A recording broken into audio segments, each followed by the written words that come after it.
कारण यांनी आम्हाला या लोकसभेत टायमाला आत्तापर्यंत फसवलं आचारसंहिता लागेपर्यंत. त्यामुळे पुढचं तयार येतात आम्ही. चलो धन्यवाद. त्या वेळेवर बघू. महायुतीचं जे सरकार आहे ते मराठा समाजाला फसवण्याचं काम करतंय का सध्या? केलंय, करतंय नाही केलंय. आज देऊ उद्या देऊ असं करून करून 7 महिने झालं करोडो मराठा समाज रस्त्यावरती. ज्यांना स्वतःच्या आई बहिणीला बोलल्यावर राग येतो त्याच आई बहिणी या राज्यातल्या करोडोनं रोडवर होत्या, बारीक बारीक लेकरं घेऊन. तरीही त्यांना थोडीही माया दया आली. आणि यांनी फसवलं आहे हे तर अंतिम सत्य आहे. आत्ता ते तरी कोणते शान आहेत ते महाविकास आघाडीवर? त्यांनी 40 वर्ष आम्हालाच खाल्लं एकट्या मराठ्यांना. प्रकाश आंबेडकरांनी एकही विधानसभेच्या निवडणुकीमध्ये मराठा समाज निवडणुकीसाठी तयार असेल का? आम्ही तर इमानदारीने तयार आहेत. आता आमच्यासोबत किंवा असणारे किंवा आपण एकमेकात ज्यावेळेस समीकरण जुळवतो त्यावेळेस सगळ्यांचं सारखं मत पाहिजे. यालासुद्धा खूप किंमत आहे. मराठा जसा एक मतानं चालणार आहे तसं बाकीच्या छोट्या छोट्या जो समुदाय आहे त्यांनीसुद्धा त्याच ताकदीनं उतारलं तर यांना घालवता येईल. देवेंद्र फडणवीसांच्या बाबतीत काय भूमिका आपली? सांगू आता इलेक्शन संपत झालं पण मराठ्यांविषयी खूपच प्रेम आहे त्यांना. अतिप्रेम आहे, अतिप्रेम. ते इतकं उफाळून येतं त्यांचं प्रेम की सांगताच येत नाही इतकं. कारण माता माऊलीवरती गोळ्या घातलेल्या अधिकाऱ्यांना बढती दिली त्यांनी, बक्षिशी दिली त्यांना. आताही त्यांनी पोलिसाच्या माध्यमातून कालपर्यंत गुन्हे दाखल करणं चालू आहे. कधीचे तर पाठीमागचे 4 महिन्याचे. खूप गृहमंत्री म्हणून खूप शाबासकी देण्यासारखे. सर केंद्र आमचा काही संबंध नाही. आम्ही ओबीसीतून आरक्षण मागतोय, राज्यात आरक्षण आहे आमचं.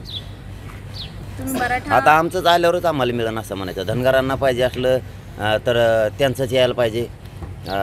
मायक्रो ओबीसीला मिळवायचं असेल तर आमचंच यायला पाहिजे. मराठ्यांना द्यायचं असेल तर आमचंच यायला पाहिजे. म्हणजे जनतेचं, आमचं म्हणजे जनतेचं. मुस्लिमांना आरक्षण पाहिजे असलं तर आम्हालाच आणावं लागणार आहे. दलित बांधवांना पाहिजे असेल तर आम्हालाच आमचं आणावं लागणार आहे. आमचं कोणीचं नाही आहे. 70-75 वर्षात बघितलं जनतेचं कोणचंच सरकार नाही.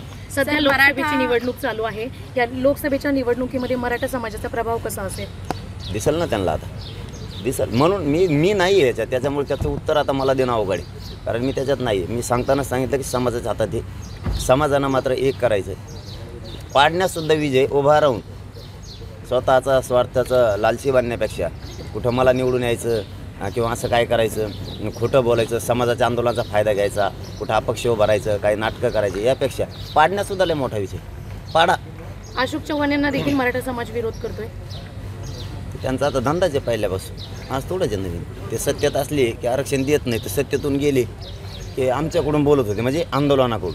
आता मध्ये परत तिकडून बोलायला लागले. त्यांचं सरकार आहे आता, ते तिकडे गेले जातात. त्यांचं सरकार असून नांदेडमध्ये गुन्हे दाखल होते महिलांवरती.